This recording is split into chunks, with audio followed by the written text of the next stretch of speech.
You're listening to Nightbreed on Inspire Radio, and it is my great pleasure to introduce the two gentlemen behind Tom Thumb to the show. Welcome, James Cock and Dick Dribley.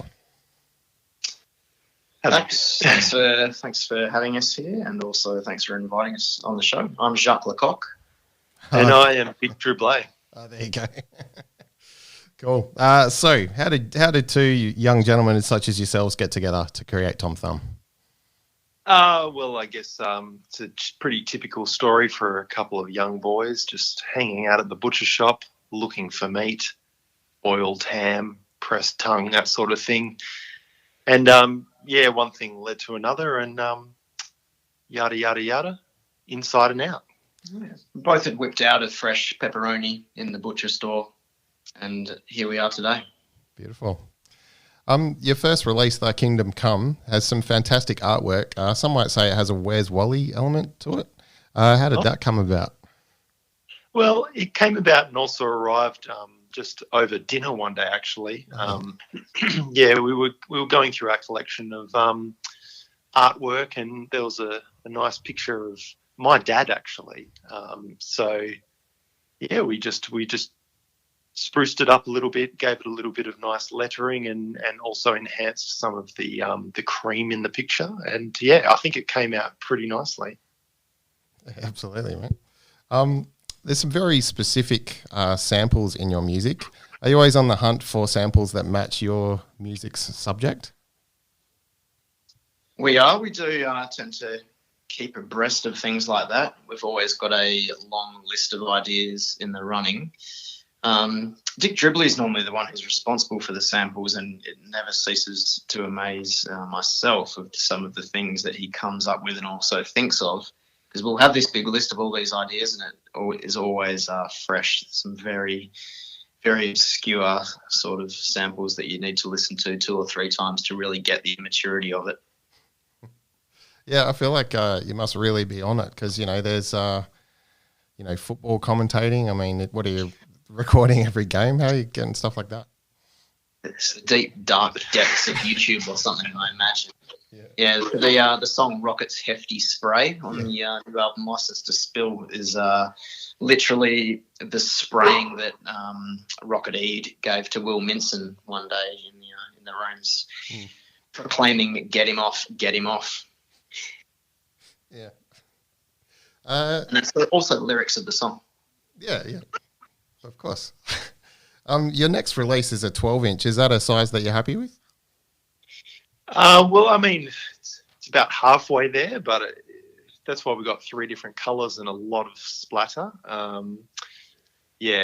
think we've always wanted to start small. So, 12-inch is the biggest they had, unfortunately. But, perhaps one day we'll just have to do a double or a triple vinyl. And, I don't know, stay away from those singles, boys, basically. License to Spill features artwork of yourselves having a fun romp on a jet ski. Is that illustration based on a real fun day out?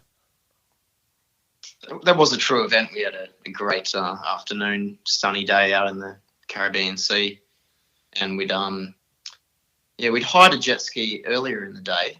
Had a really great time. Spent a while on the island. And by the afternoon, we really wanted to make a quick getaway, so we went back to that very jet ski and sprayed our faces all the way out of there.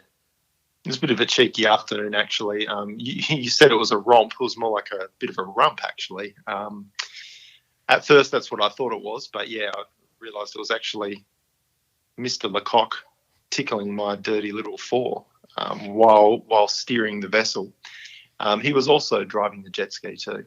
I was puffing a cigar and also having a smoke. Very good. License to Spill has a whopping 21 tracks. How was the recording process? Hard to describe that one, to be honest. We thought we probably only had about 10 songs, but before you know it, there was 21. Mr. Dribley had heard them for the first time during drum tracking, most of them. And very, very quick one-takers, but performed to a high quality and then brought into the studio, and we just tidied it all up with some some brutal riffs over the top. But yeah, in hindsight, kind of feels like not enough songs, I would say. I agree, yeah. There's always next time, eh? Yeah, exactly. Indeed, we've got a list. Oh, good. So July 3rd, Lynotte's Lounge, you're having a vinyl launch, Party Cannon. What can people look forward to? Oh, practically just two guys whipping the cock out, wearing fedoras, jackets, looking classy, but playing some very heavy grindcore stylings. I don't even know if it's grind, rock, cock. The cock. Yeah. Can maybe we turn the interview around on yourself, and can you tell us what it sounds like? It sounds like two boys having a good time. That's what it sounds like. Well, I mean, come on, stay out of school, but it is indeed. I think we'll most likely just play License to Spill from start to finish. From the front end all the way to the back end. Indeed. But there is a good lineup that night. It is quite the party event. I won't name drop every band, but definitely worth people checking it out. Anyone into very heavy music or anyone into having a good time would recommend. Yeah, definitely. We're going to hear Three Blind Mice. Is there anything you'd like to say about this one before we get into it?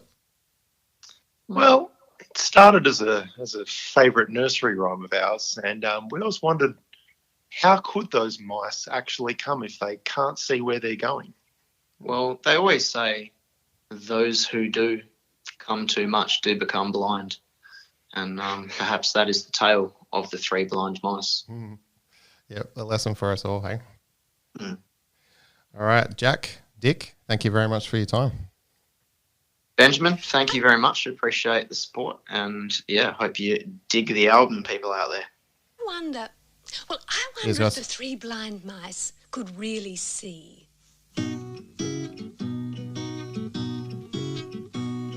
Three blind mice, see how they